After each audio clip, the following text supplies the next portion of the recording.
Bonjour à tous, j'espère que vous allez bien. Dans cette vidéo, on va résoudre une étude de cas. Sachant que j'ai choisi pour vous une étude de cas qui peut toucher à tous les points qu'on avait vus ensemble. Alors pour recevoir cette étude de cas, veuillez m'envoyer un mail vers le mail suivant normoulahec@gmail.com en me disant bonjour, merci de m'envoyer l'étude de cas de la formation comportement du consommateur sur YouTube. Alors pour la première question, ils nous ont demandé: est-ce que le couple Christophe et Caroline sont-ils des consommateurs potentiels? On dirait que oui, parce que le couple sont des consommateurs potentiels car ils ont le vouloir et le pouvoir d'achat. Donc ce sont des consommateurs potentiels parce que ils ont le vouloir et le pouvoir d'achat. Pour la deuxième question et le type d'achat qu'il s'agit, il s'agit ici d'un achat réfléchi parce que c'est un achat d'une maison où le couple va prendre du temps à réfléchir, à chercher des informations nécessaires et surtout à prendre la décision. Pour le processus d'achat, pour sa définition, c'est un ensemble d'étapes qui résume l'avant, le pendant et l'après l'achat d'un consommateur d'un produit ou service donné. Sachant que ces étapes qui se succèdent avec une possibilité d'un retour en arrière ou de sauter une des étapes. On commence par la première étape qui est la reconnaissance de besoin, où la famille s'agrandit, le couple attend un enfant. Leur maison était petite à 2 pièces, d'où la nécessité d'acheter un grand appartement. Pour la recherche d'informations, le couple a effectué une double recherche.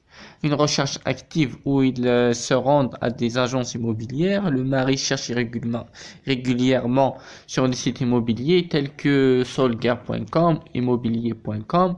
Ainsi, ils s'inscrivent sur le site particulier à particulier. Pour le deuxième type de recherche, la recherche passive, où Caroline trouve dans sa boîte aux lettres un relevé immobilier gratuit indiquant une annonce pour un appartement intéressant. Donc, le couple a effectué les deux recherches, actives et passives. Pour la troisième phase, qui est l'évaluation des alternatives, le critère de choix du couple était l'emplacement géographique, qui doit être proche de leur emploi à Lyon. Ainsi, ils n'ont aucune contrainte budgétaire. Alors, le couple a été face à une seule alternative possible, qui était l'achat d'une maison de la vieille connaissance de Caroline. Pour la quatrième étape, qui est la décision d'achat, sans contrainte financière ou sociale, le couple décide d'acheter la maison de la vieille connaissance en faisant recours à un prêt bancaire de 20 ans pour l'achat de la maison, qui correspond à leurs attentes, lumineuses, spacieuses, très bien entretenues. Elle bénéficie même d'un petit jardin idéal pour l'enfant. Ainsi, il a vérifié l'emplacement géographique. Pour un sentiment post-achat, le couple était heureux de l'achat. Il s'installe quelques semaines plus tard.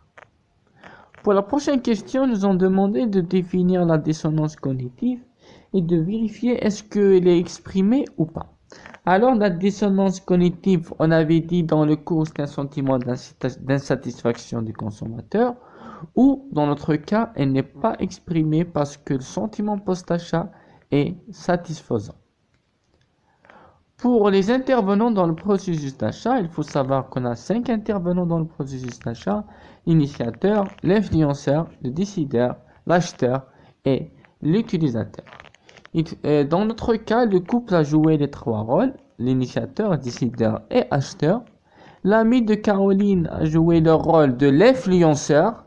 Par contre, la famille qui contient le couple et l'enfant a joué le rôle de l'utilisateur. Pour le type du processus, on sait que le couple a une faible expérience dans l'achat des maisons, mais ils sont fortement impliqués. Donc, le type du processus est cognitif. Pour la dernière question, c'est les facteurs d'influence du comportement du couple. On a les facteurs internes et les facteurs externes. Pour les facteurs internes, on détecte les facteurs suivants. Besoin ou l'existence d'un besoin conscient chez le couple qui a été reconnu par eux-mêmes. Le deuxième facteur qui est la motivation, parce qu'ils ont reconnu eux-mêmes le besoin, ou la motivation était de type hédoniste. Pour le facteur implication, le couple a eu un degré d'implication élevé, surtout en faisant des recherches actives. Pour l'apprentissage, le couple n'a pas l'habitude à faire de ce genre d'achat. Donc, ce critère a joué un très grand rôle dans leur processus d'achat. Pour la mémoire, ce facteur est intervenu lors du souvenir de Christophe des caractéristiques de la maison, choisie bien sûr. Pour les facteurs externes, on a la famille, la classe sociale, la localisation géographique et le prix. Caroline attend un enfant. Donc la famille a joué un très grand rôle parce que lorsqu'elle attend un enfant, elle a besoin d'un espace plus grand. Et pour la classe sociale, le couple appartient à la classe supérieure avec un revenu élevé. Pour la localisation géographique, le couple parmi ses critères de choix de la maison, c'était l'emplacement géographique de la maison, qui devait être proche de leur emploi.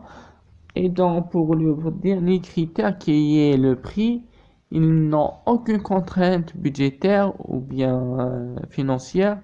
Donc, les consommateurs acceptent n'importe quel prix. Alors, si vous avez des questions, n'hésitez pas à les poser en commentaire. J'espère que cette formation était très bénéfique pour vous.